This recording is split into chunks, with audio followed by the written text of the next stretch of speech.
A loud Monday morning on Morningdale Place.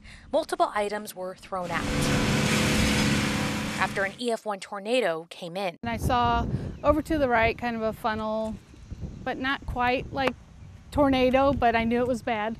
So I said, we need to go downstairs. With max wind gusts at 97 miles per hour. And I heard the hail, I heard the wind.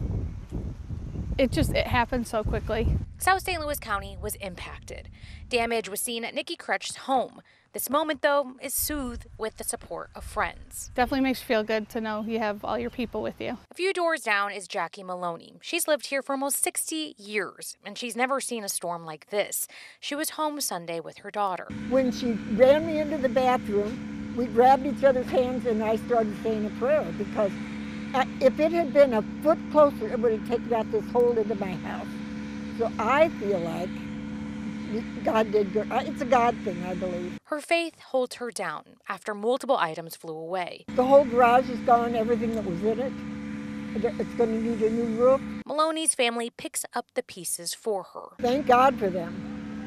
Family's the best. Also seeing the effects, Valley Park. We've never had the debris that we've had, the damage that we've had, nothing to this extent. Manny and Jason Lehman's home was hit heavily with hail. Same with the cars. My driver's side mirror's cracked. I have, damage on the front of the hood.